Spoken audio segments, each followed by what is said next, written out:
Hello guys, today we're gonna discuss about some concept of different data types in JavaScript. JavaScript supports different data types such as numbers, strings, booleans, arrays and objects. Here I created an object called student. It has properties like name, age, subjects and whether the student is active or not. And here when I print student dot name, it should show Neha. This is the sample program of data type. To understand it, let us run in the browser. Here when I print, as I mentioned, when I print student dot name, it should show Neha. Here we can see it shows Neha.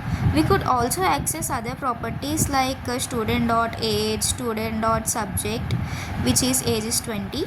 And next we will move into the functions topic. Function is very important concept in JavaScript. Function is a block of code that performs a specific task.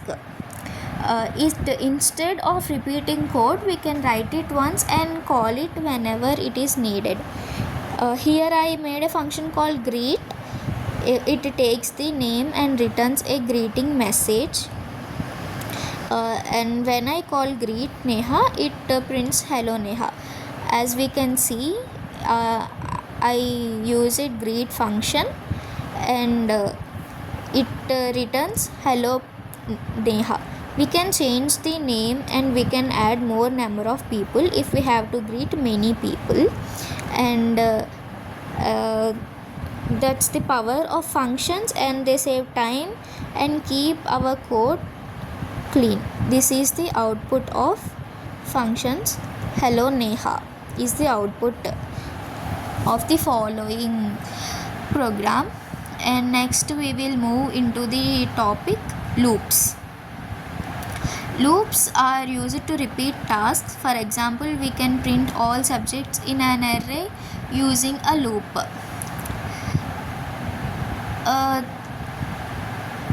This loop starts from index 0 and run until the last element.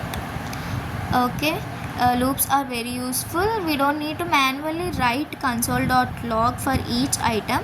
As we can see, we have written AI, Java, Python, and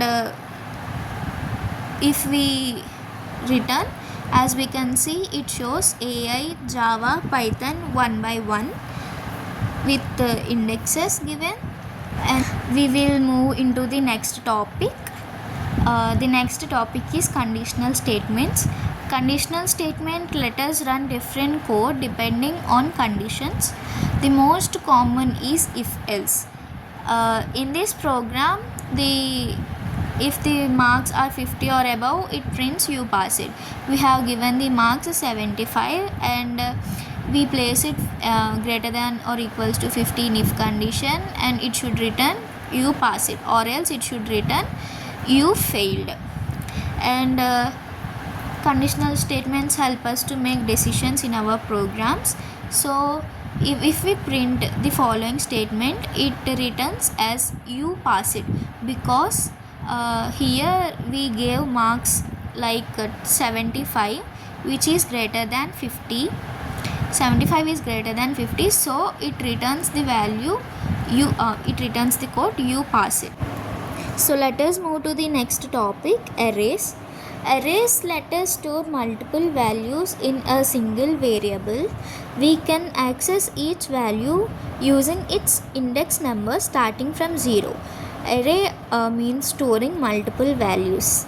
So this is the sample program to understand how array works. Here we created an array of fruits. In this, apple, banana, mango were written.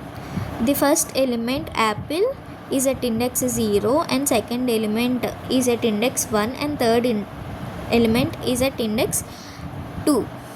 So first the statement, the program returns the elements which are present in index 0 first, which is an apple, and then the element at index 2, which is a mango. So let us run. As we can see, apple, mango. Apple is at index 0 and mango is at index 2. Banana is excluded because we didn't want banana index.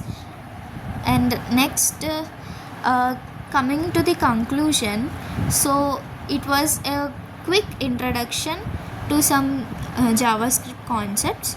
We learned about variables, data types, functions, loops, conditionals, and arrays. As we can see, JavaScript makes web pages interactive and dynamic. Thank you.